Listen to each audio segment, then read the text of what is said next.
Good morning, नमस्कार। मैं आपके साथ रंजना रावत और आप देख रहे हैं न्यूज 18 बिहार झारखंड। बुलेटिन की शुरुआत नालंदा की खबर के साथ करेंगे, जहां कराई परसुराय थाना क्षेत्र में पुलिस ने एक मिनी गन फैक्ट्री का खुलासा किया और इसके साथ ही 80 लीटर चुलाई शराब भी जब्त किया। तो ये एक्सक्लूसिव तस्वीरें इस मामले से जुड़ी हुई। मिनी गन फैक्ट्री संचालक पुलिस को चकमा देकर फरार हो गया और पुलिस ने घटना स्थल पर से भारी मात्रा में अर्धनिर्मित हथियार और हथियार बनाने वाले उपकरण जब्त किए हैं। गुप्त सूचना के आधार पर पुलिस ने कराई परसुराय थाना क्षेत्र के नेसरा गांव में छापेमारी की और मिनी गन फैक्ट्री का खुलासा किया।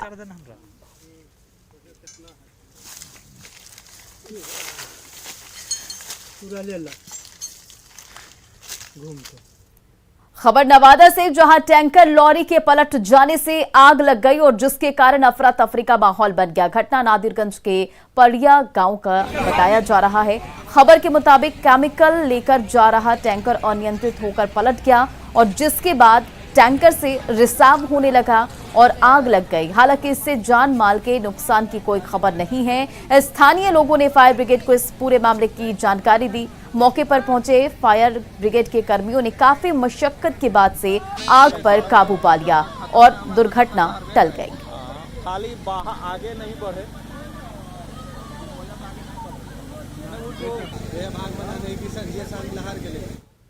बड़ी खबर गोपालगंज से है, जहां बाइक सवार अपराधियों ने फेरी वालों को चाकू मारकर 50,000 रुपए की लूट की है और घटना नगर थाना क्षेत्र के मुकेरी टोला गांव की है। घायल फेरी वाले ने जब शोर मचाया तो लोगों ने एक बदमाश को पकड़ लिया और उसकी जमकर पिटाई कर दी। मौके पर पहुंची पुलिस ने आरोपी को लोगों के गुस्से से बचाया। फिलहाल घायल फेरी वाले की हालत खतरे से बाहर बताई जा रही है। उधर पुलिस इस मामले में प्राथमिकी दर्ज कर कार्रवाई में जुट गई है।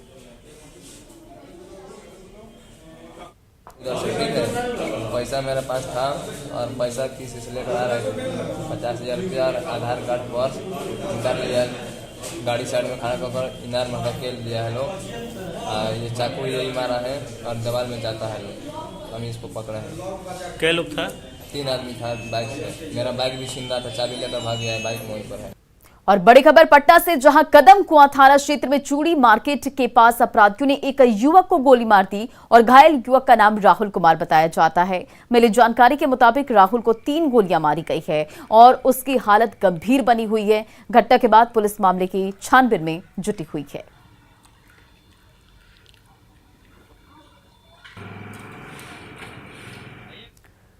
न्यूज 18 की खबर के बाद रोहतास के कैथी में प्रशासन हरकत में है। कैथी से हिंदुओं के पलायन का सच जानने के लिए एक टीम आज कैथी पहुंची। चंद घंटे में ही एसडीओ और एसडीपीओ ने गांव में सब कुछ ठीक होने का दावा कर दिया, लेकिन दूसरी ओर गांव के पूर्व वार्ड पार्षद तारा खातून को जेल से फोन पर धमकी मिल रही है।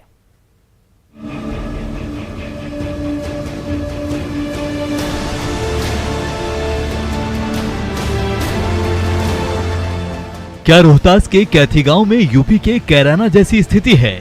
कैथी गांव की सच्चाई जानने न्यूज 18 की टीम गांव पहुंची। हमने गांव के लोगों से बात की, जिसके बाद रोहतास के कैथी गांव से हिंदुओं के पलायन की खबर पर सियासी बहस छिड़ गई। देखिए, जहां कहीं भी 70%, 80%, 90% मुस्लिम आबादी है, चूंकि उन लोगों को एक शिक्षा ही दी जाती है कि तुम्हारे भाई बंधु को छोड़ करके सब सारे दुश्मन हैं। उनके संपत्ति को हड़प लो, उनके जमीन को हड़प लो, उनके मकान को सस्ते में लिखा दो। कैथी गांव की घटना बिहार में नीतीश सरकार की असलियत बयां कर रही है। नीतीश कुमार के इस दावे पे कि बिहार में कानून और व्यवस्था का राज है, कैथी गांव एक बहुत बड़ा सवाल खड़ा करता है। ये कैसी कानून और व्यवस्था का राज की बात आप करते हैं माननीय मुख्यमंत्री? तो इस मामले की जांच होनी चाहिए और वैसे लोगों पर कार्रवाई होनी चाहिए और प्रशासन को ये सुनिश्चित करना चाहिए कि गांव के लोगों को परेशान कोई ना करे, सभी लोग मिलजुल कर रहें। ये माहौल ख़राब करने का प्रयास हो रहा है और इसीलिए हम लोग कह रहे हैं कि अपराधी राज कायम हो रहा नीतीश सरकार में। शासन प्रशासन पूरी तरह से फेल है। पीड़ित हिंदू विनोद कुशवाहा की शिकायत पर एफआईआर दर्ज कर पल्ला झाड़ चुकी पुलिस न्यूज 18 पर खबर दिखाए जाने के बाद एक्शन में आई। प्रशासनिक अधिकारियों की टीम कैथी गांव पहुंची, गांव के लोगों से बातचीत की, जिसके बाद एसडीएम और एसडीपीओ दोनों का दावा है कि गांव में सब कुछ सामान्य है। सच्चाई ये है कि यहाँ पे कोई भी ऐसा सांप्रदायिक तनाव नहीं है, कोई भी लोग मुस्लिम के डर से हिंदू जात नहीं रहे। सर जिन्होंने लगाया उनका पूरा परिवार यहाँ पे रहता है, उनके अगल बगल जो पड़ोसी है वो लोग यहाँ पे हैं। उन पड़ोसी से भी वार्ता की गई तो बोले ऐसा कुछ नहीं है, मेरा परिवार रहता है। जहाँ तक वीडियो में एक लगाया गया पलायन का बात, और कुछ घर को दिखाया गया है कि इस घर से लोग पलायन किए, नहीं वैसा कोई बात नहीं। कैथी गांव से हिंदू के पलायन जैसे गंभीर विषय पर चंद घंटे में ही एसडीएम और एसडीपीओ ने कह दिया कि गांव में सब कुछ ठीक है। लेकिन प्रशासन के दावों पर जेल से आई एक फोन कॉल ने सवालिया निशान खड़ा कर दिया है। ना बाबू सुना, अब हमरा ऊपर बहुत दबाव है, ऐसा बात नहीं है जो आगे बड़ा कल हो न परसों हमरा घरे एक बाइक लेकर के समझला। अब पूरा मने आदमी आलम इतना भरल बा, न प्रशासन दू गड़ी आयल बा ना, यही कहते हमरा जलील से बहुत बहसी हो गई, बहुत कुछ हो गई। अभी मोबाइल पर बात होता बाहर से और जेल में से बात होता। बेटा हमरा के हाथ जरूरत नहीं, तू जो भी कहा हमारा जूता से भी पार कर, अब हमरा में ई मत करा बेटा। तारा खातून पूर्व वार्ड पार्षद हैं। तारा ने न्यूज 18 के कैमरे पर सच बोलने की कोशिश की थी, जिसके बाद तारा खातून को जेल से धमकाया जा रहा है। बहरहाल गांव में अभी भी पुलिस की टीम कैंप कर रही है, जांच जारी है। रोहतास से अजीत कुमार की रिपोर्ट, न्यूज 18।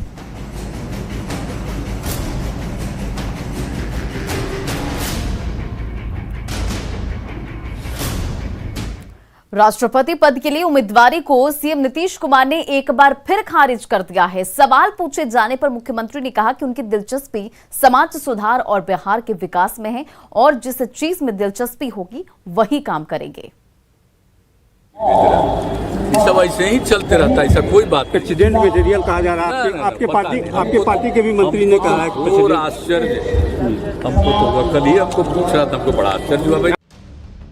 बिहार के मुख्यमंत्री नीतीश कुमार ने एक बार फिर राष्ट्रपति पद की उम्मीदवारी को लेकर चल रही कयासबाजी को सिरे से खारिज कर दिया है।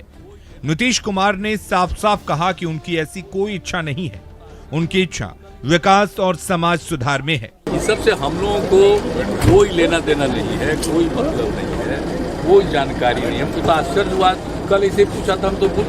आज हम सवेरे जो सब न्यूज पेपर अब बाहर वाला भी दिख रहा है, कहाँ हमको आश्चर्य हुआ। ये सब तो कोई बात ही नहीं, ये भी कोई बात नहीं।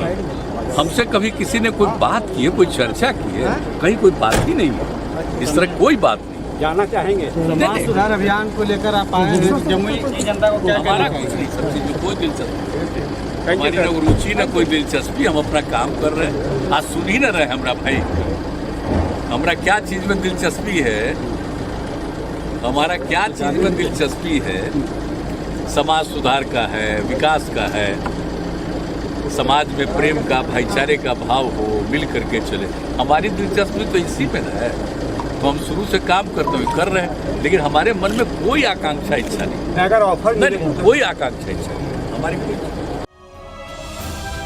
मंगलवार की सुबह यकायक इस चर्चा ने जोर पकड़ लिया कि नीतीश कुमार विपक्ष की तरफ से राष्ट्रपति पद के उम्मीदवार होंगे और इसके लिए चुनावी रणनीतिकार प्रशांत किशोर विपक्षी नेताओं को एकजुट करने में जुटे हुए हैं। दरअसल हाल में ही प्रशांत किशोर ने दिल्ली में नीतीश कुमार से मुलाकात की थी, जिसकी वजह से इस कयासबाजी को बल मिला। लेकिन नीतीश कुमार ने मंगलवार को ही न्यूज 18 पर इस तरह की किसी भी बात से साफ साफ इनकार कर दिया था और अब एक बार फिर नीतीश ने ये कहकर कि उनकी कोई इच्छा नहीं है, इस पूरी चर्चा पर विराम लगा दिया है। न्यूज 18 के लिए जमुई से आनंद अमृतराज और केसी कुंदन की रिपोर्ट। और शराबबंदी को सफल बनाने के लिए नीतीश कुमार सरकार हर संभव कोशिश कर रही है। एक तरफ हेलीकॉप्टर के जरिए आसमान से शराब के धंधेबाजों पर नजर रखी जा रही है, तो दूसरी तरफ नीतीश कुमार जन जागरण अभियान के जरिए लोगों को जागरूक करने में लगे हुए हैं।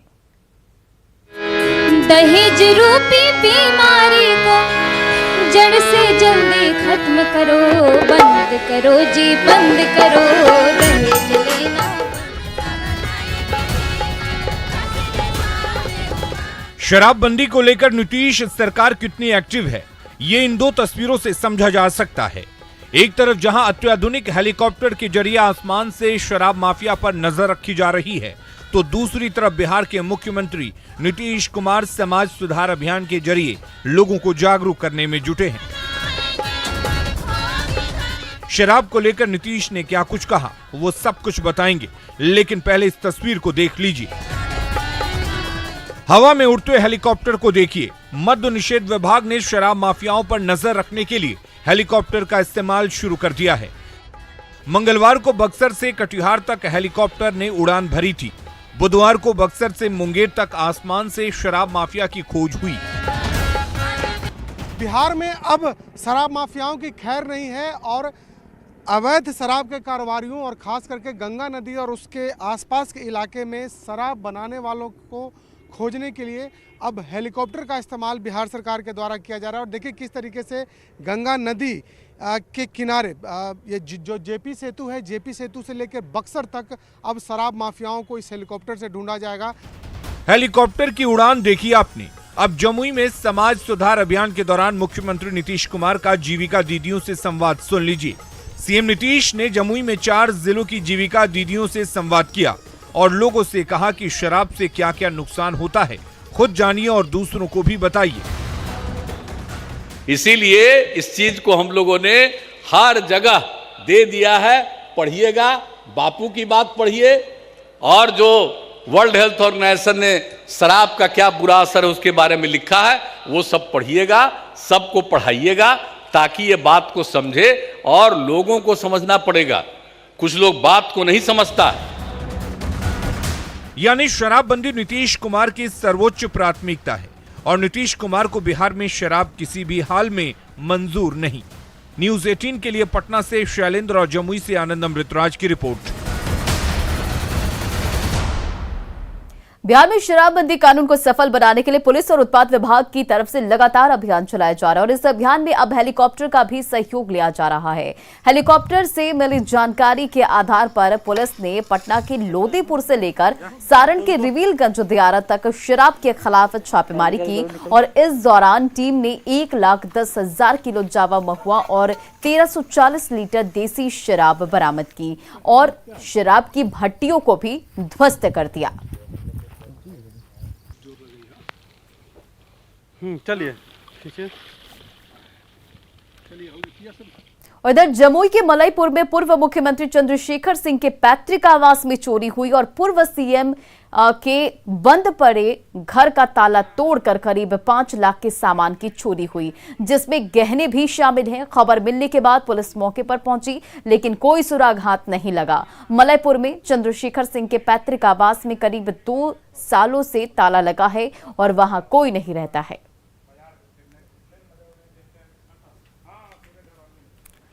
खबर भोजपुर से, जहां भोजपुर में वार्ड सचिव के चुनाव के दौरान 2 पक्षों में मारपीट का वीडियो सोशल मीडिया पर वायरल हो रहा है और वीडियो 9 फरवरी का बताया जा रहा है। तस्वीर बढ़हरा के सिन्हा ओपी क्षेत्र के किदरिया गांव के वार्ड नंबर 14 की है।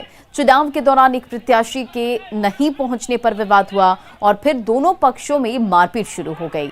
बाद में पुलिस मौके पर पहुंची और मामले को शांत कराया। इस मामले में 6 लोगों के खिलाफ नामजद एफआईआर दर्ज कराई गई है।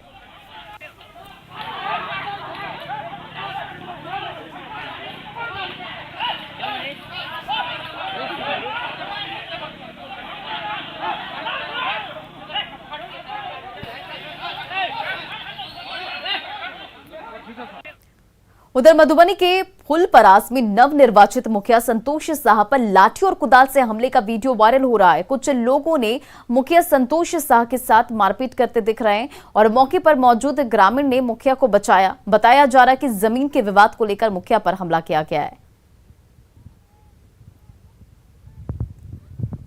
और ये एक्सक्लूसिव तस्वीरें जहां फुलपरास के मुखिया पर जानलेवा हमला हुआ है। जमीन विवाद में मुखिया पर हमला का कारण बताया जा रहा है। वहां पे मौजूद लोगों ने मुखिया को बचाया।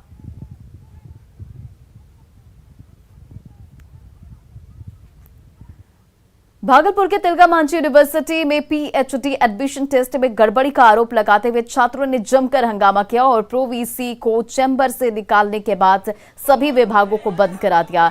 छात्र यूनिवर्सिटी में स्थायी कुलपति नियुक्त करने की मांग भी कर रहे थे। उनका कहना है कि जब तक रिजल्ट को ठीक नहीं किया जाएगा और स्थायी कुलपति की नियुक्ति नहीं होगी तब तक आंदोलन जारी रहेगा। अधिकारी गायब हो जाते हैं। ये टाल मटोल का रवैया है। अभी 2 बज गया है, विश्वविद्यालय में पूर्व वीसी साहब नहीं, हम लोग को समय दिए थे, नहीं आए, और हमारे विश्वविद्यालय में 4 साल से अस्थायी कुलपति नहीं है। पैड में जो कि गड़बड़ी किया गया उसका पुनः मूल्यांकन करने की मांग है, और जब तक तिलका मांझी भागलपुर विश्वविद्यालय में स्थायी कुलपति नहीं आ जाता है तब तक हम लोगों की लड़ाई या संघर्ष जारी रहेगी। इसी प्रकार से विश्वविद्यालय बंद रहता रहेगा। उधर सहरसा में स्वास्थ्य विभाग की बड़ी लापरवाही सामने आई है, जहां सामुदायिक केंद्र में 4th ग्रेड के कर्मचारी इलाज करते हैं। कर्मचारियों का कहना है कि हाजिरी काटने की धमकी देकर उनसे मरीजों का इलाज करने को कहा जाता है। रिपोर्ट देखिए।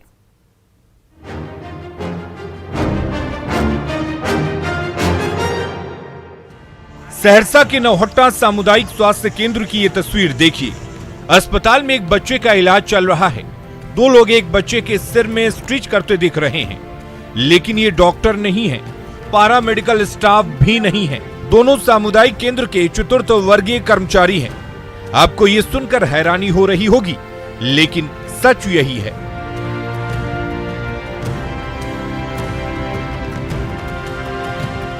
अब हम आपको दूसरी तस्वीर दिखा रहे हैं, जिसमें एक महिला एक बच्चे के सिर पर पट्टी बांधती दिख रही है। ये महिला भी डॉक्टर या पारा मेडिकल स्टाफ नहीं है। जिस जगह इलाज चल रहा है वहां कोई डॉक्टर दिख भी नहीं रहा। 4th ग्रेड कर्मचारी इलाज क्यों कर रहे हैं, जरा वो सुन लीजिए। आप ट्रीटमेंट कर रहे थे, किस परिस्थिति में ट्रीटमेंट कर रहे थे? वो बोले थे प्रभारी साहब। प्रभारी साहब बोले थे? हाँ। कौन प्रभारी? संजीव कुमार। संजीव कुमार बोले थे आपको ट्रीटमेंट करने के लिए? हाँ, नहीं तो एब्सेंट कर देंगे, तो हम क्या करेंगे? 4th वर्गीय कर्मचारियों से इलाज कराया जा सकता है या नहीं, ये CHC के प्रभारी को ही नहीं पता, लेकिन वे इस बात से इनकार नहीं करते कि इन कर्मचारियों से इलाज कराया जाता है। इससे हम नहीं बता पाएंगे काम करते हैं कि नहीं, लेकिन अभी इमरजेंसी में यदि जरूरी पड़ता है, रिक्वायरमेंट के हिसाब से कभी कभी काम लिया जाता है। 4th ग्रेड कर्मचारियों से इलाज कराना यानी मरीजों की जान को जोखिम में डालना है, वो भी तब जब सिविल सर्जन का दावा है कि डॉक्टर या पारामेडिकल स्टाफ की कोई कमी नहीं है। सफिशिएंट नंबर में GNM उपलब्ध है, 3rd ग्रेड एम्प्लॉय उपलब्ध है। 4th ग्रेड एम्प्लॉय से आप कभी भी ड्रेसिंग का काम या स्टिचिंग का काम नहीं ले सकते हैं। तस्वीरों ने एक बार फिर स्वास्थ्य के सिस्टम की पोल खोल कर रख दी है। मामले की जांच और दोषियों पर कार्रवाई के दावे भी होंगे, लेकिन सवाल ये है कि आखिर मरीजों की जान को खतरे में क्यों डाला जा रहा है। कुमार अनुभव सिंह, न्यूज़ 18 सहरसा। दरभंगा के DMCH में स्थापना दिवस मनाया गया, जिसमें देश विदेश के वैसे डॉक्टर पहुंचे जिन्होंने DMCH से पढ़ाई की। डॉक्टरों ने मार्च पास्ट निकाला और बैंड की धुन पर जमकर थिरके। सालों पहले एक साथ पढ़ने वाले डॉक्टर एक दूसरे से मिलकर काफी खुश हुए। खुशी के मौके पर मेडिकल की पढ़ाई करने वाले छात्र भी मस्ती करते दिखे।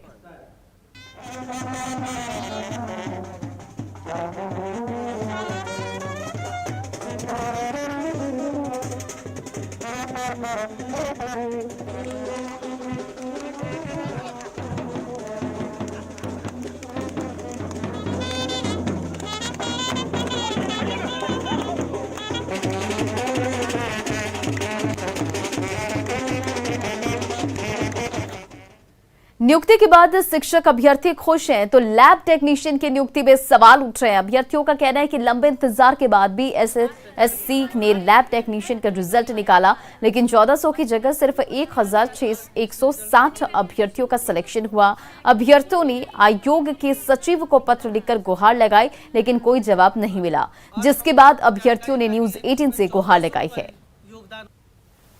बिहार के लैब टेक्नीशियंस बिहार SSC पर कुछ कड़े सवाल उठा रहे हैं।